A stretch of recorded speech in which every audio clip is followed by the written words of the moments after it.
নমস্কার বন্ধুরা, আপনাদের প্রিয় চ্যানেল বুক এজে স্বাগত।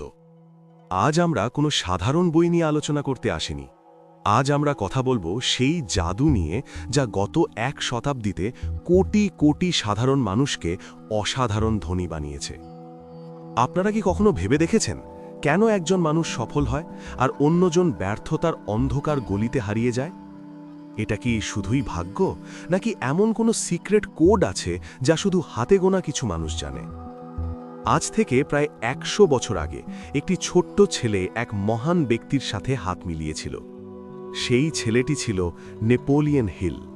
আর সেই মহান ব্যক্তিটি ছিলেন অ্যান্ড্রু কার্নেগি, যিনি সেই সময়ে বিশ্বের সবচেয়ে ধনী ব্যক্তি ছিলেন। কার্নেগি সেই ছেলেটির চোখের উজ্জ্বলতা দেখে তাকে একটি চ্যালেঞ্জ দিলেন। তিনি বললেন, নেপোলিয়ন, আমি তোমাকে পৃথিবীর সবচেয়ে বড় রহস্যটা বলবো, কিন্তু তোমাকে তোমার জীবনের আগামী ২০ বছর বিশ্বের ৫০০ জন সফলতম ব্যক্তির ইন্টারভিউ নিতে হবে। নেপোলিয়ন হিল সেই চ্যালেঞ্জ গ্রহণ করেছিলেন। দীর্ঘ ২০ বছরের কঠোর পরিশ্রম, হাজার হাজার পৃষ্ঠার নোট এবং সফল ব্যক্তিদের মানসিকতা বোঝার পর যে নির্যাস বেরিয়ে এলো, তা হল এই বইটি, থিঙ্ক অ্যান্ড গ্রো রিচ। বন্ধু, এই বইটি শুধু টাকা কামানোর জন্য নয়, এটি মনের শান্তি, খুশি এবং সেই মানি কনসিয়াসনেস তৈরি করার মন্ত্র, যা একবার আপনার ভেতর জেগে উঠলে পৃথিবীর কোনো শক্তি আপনাকে ধনী হওয়া থেকে আটকাতে পারবে না। তো চলুন সিট বেল্ট বেঁধে নিন, কারণ আজকের এই যাত্রা আপনার চিন্তা আর আপনার ব্যাংক ব্যালেন্স দুটোই বদলে দিতে চলেছে। অধ্যায় ১, চিন্তাই হল সম্পদ। থটস আর থিংস।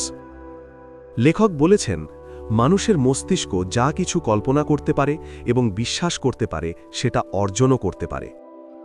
আপনারা কি জানেন, সাফল্যের শুরু কোনো ব্যাংক অ্যাকাউন্ট থেকে হয় না, বরং আপনার মনের এক কোণে জেগে ওঠা একটা ছোট্ট চিন্তা থেকে হয়। কিন্তু এখানে একটা ব্যাপার আছে, চিন্তা শুধু ইচ্ছে হলে চলবে না, একে হতে হবে এক অদম্য প্যাশন বা জেদ। এডউইন সি বার্নস নামে একজন ব্যক্তি ছিলেন। তার কাছে না ছিল টাকা, না ছিল ভালো শিক্ষা, কিন্তু তার কাছে একটা চিন্তা ছিল, তাকে থমাস এডিসনের বিজনেস পার্টনার হতে হবে। খেয়াল করবেন, সে কিন্তু বলেনি যে এডিসনের ওখানে চাকরি করতে চায়, সে বলেছিল পার্টনার হতে চায়। সে যখন প্রথম এডিসনের সামনে দাঁড়ালো, তাকে দেখতে ছিল একজন সাধারণ শ্রমিকের মতো, কিন্তু এডিসন তার চোখে সেই আগুন দেখেছিলেন, সেই অটল জেদ দেখেছিলেন। বার্নস সুযোগ পেয়েছিলেন এবং কয়েক বছরের মধ্যে তিনি যা করে দেখালেন তা কেউ ভাবতেও পারেনি। তিনি তার চিন্তাকে বাস্তবে রূপ দিয়েছিলেন। এটাই সেই সিক্রেট। আপনি যদি বারবার দারিদ্র্যের কথা ভাবেন, তবে মহাবিশ্ব আপনাকে দারিদ্র্যই দেবে। আর আপনি যদি নিজেকে ধনী হিসেবে অনুভব করেন, তবে পথ নিজের থেকেই খুলে যাবে। একেই হিল বলেছেন মানি কনসিয়াসনেস। অধ্যায় ২, ইচ্ছা বা ডিজায়ার, সাফল্যের প্রথম ধাপ।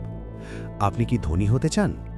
বেশিরভাগ মানুষই বলবে হ্যাঁ, কিন্তু লেখক বলছেন যে শুধু চাওয়া দিয়ে কিছু হয় না। আপনার সেই লক্ষ্যের জন্য একটা জ্বলন্ত ইচ্ছা বা বার্নিং ডিজায়ার দরকার। এমন একটা ইচ্ছা যার সামনে পিছনে আপনি আর কিচ্ছু দেখতে পাবেন না। নেপোলিয়ন হিল ধনী হওয়ার জন্য ৬টি নির্দিষ্ট ধাপ বলেছেন। এগুলো খুব মন দিয়ে শুনুন, পারলে কোথাও লিখে রাখুন। ১, নির্দিষ্ট অঙ্ক ঠিক করুন। এটা বলবেন না যে আমার অনেক টাকা চাই, বলুন আমার ১০ কোটি টাকা চাই। মস্তিষ্ক স্পষ্টতা পছন্দ করে।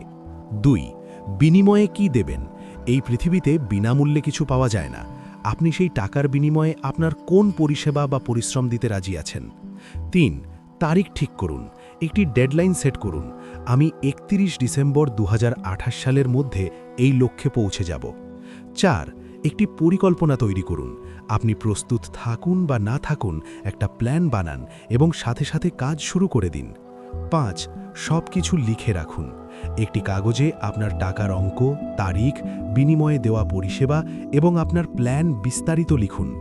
৬, দিনে ২ বার পড়ুন, সকালে ঘুম থেকে উঠে এবং রাতে ঘুমানোর আগে। এটি জোরে জোরে পড়ুন এবং অনুভব করুন যেন সেই টাকা অলরেডি আপনার কাছে চলে এসেছে। যখন আপনি এটি প্রতিদিন পড়বেন, তখন আপনার সাবকনশিয়াস মাইন্ড বা অবচেতন মন এটি বিশ্বাস করতে শুরু করবে।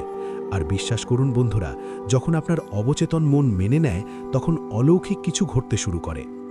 অধ্যায় ৩, আস্থা ও বিশ্বাস। আস্থা অর্থাৎ ফেথ, এটি সেই রাসায়নিক যা আপনার সাধারণ চিন্তাকে আধ্যাত্মিক শক্তিতে বদলে দেয়। হিল বলেছেন যে দারিদ্র্য এবং প্রাচুর্য দুটোই মানুষের বিশ্বাসের ফসল। আপনার যদি মনে হয় আপনার ভাগ্য খারাপ, তবে সত্যিই আপনার ভাগ্য খারাপই থাকবে, কারণ আপনার মস্তিষ্ক সেটাই সত্যি করে দেয় যা আপনি বিশ্বাস করেন। কিন্তু আপনি যদি নিজেকে বারবার বলেন যে আমি সফল হওয়ার জন্যই জন্মেছি, তবে আপনার শরীরের প্রতিটি কোষ সেই দিকেই কাজ করতে শুরু করবে। মনে রাখবেন, বিশ্বাস হলো একটি পেশির মতো, যা অভ্যেসের মাধ্যমে শক্তিশালী করা যায়। অধ্যায় 4, অটো সাজেশন, নিজের মনের মালিক হন। আমাদের সাবকনশাস মাইন্ড একটি উর্বর বাগানের মতো। আপনি যদি এতে মূল্যবান ফুলের বীজ না বোনেন, তবে এতে আগাছা নিজের থেকেই জন্মে যাবে। অটো সাজেশন মানে হলো নিজেকে নির্দেশ দেওয়া।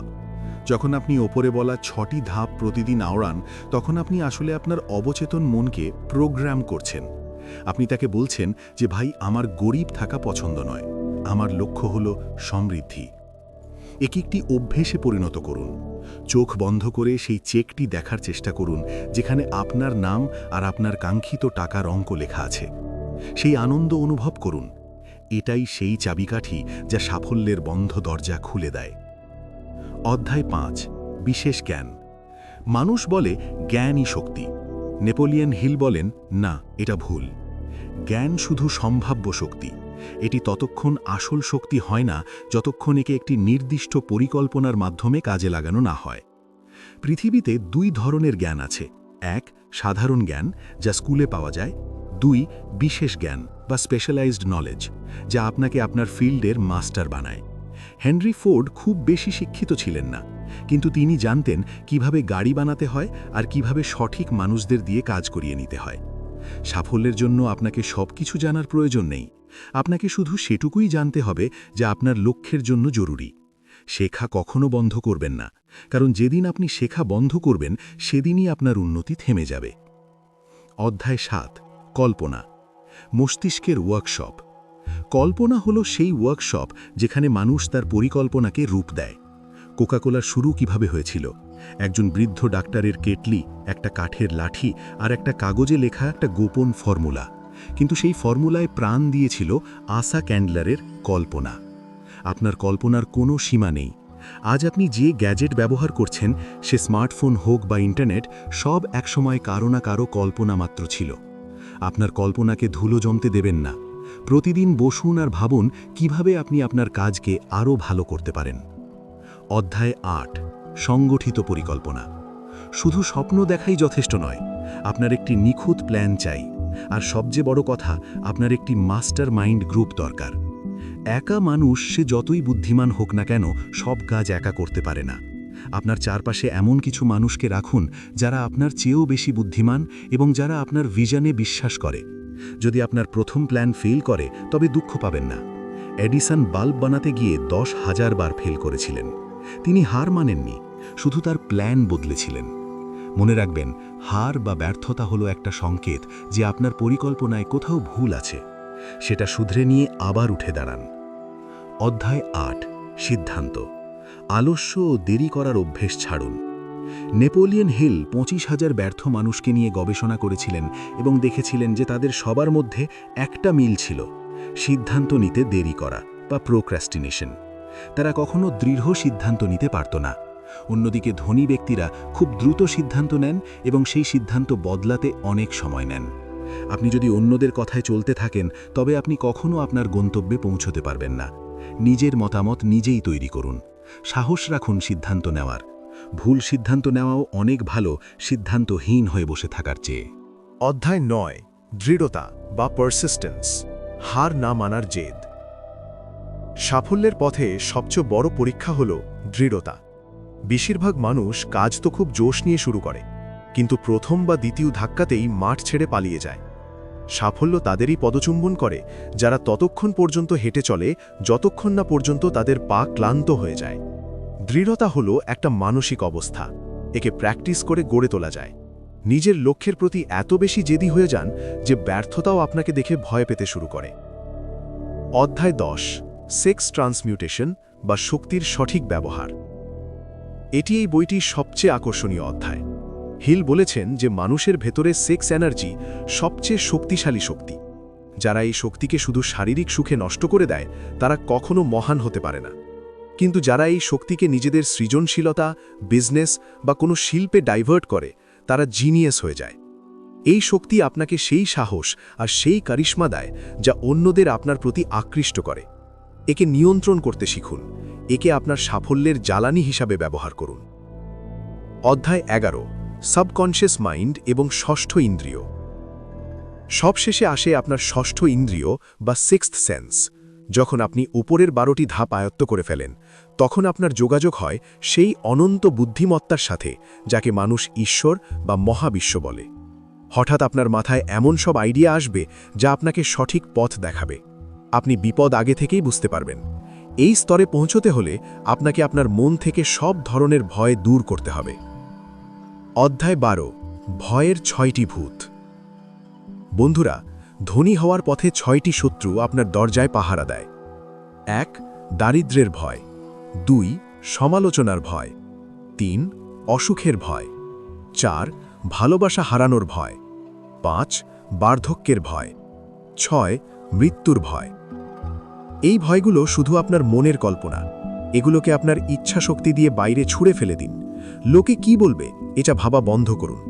আজ থেকে নিজের হুইল পাওয়ারকে এত শক্ত করুন যে কোনো নেতিবাচক চিন্তা যেন আপনার মনে জায়গা না পায়। তো বন্ধুরা, এই ছিল নেপোলিয়ন হিলের কালজয়ী রচনা থিঙ্ক অ্যান্ড গ্রো রিচ।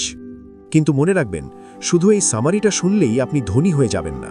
আপনি ধনী তখনই হবেন যখন আপনি এই নীতিগুলো নিজের জীবনে প্রয়োগ করবেন। আজই একটা কাগজ কলম নিন আর নিজের স্বপ্নগুলো লিখতে শুরু করুন। বিশ্বাস করুন, মহাবিশ্ব আপনাকে সাহায্য করতে প্রস্তুত, শুধু আপনাকে প্রথম পদক্ষেপটি নিতে হবে। যদি আপনার এই সামারিটি ভালো লাগে এবং আপনি চান আমরা আপনার জন্য আরও এরকম বই নিয়ে আসি, তবে বুক এজ চ্যানেলটিকে সাবস্ক্রাইব করতে ভুলবেন না।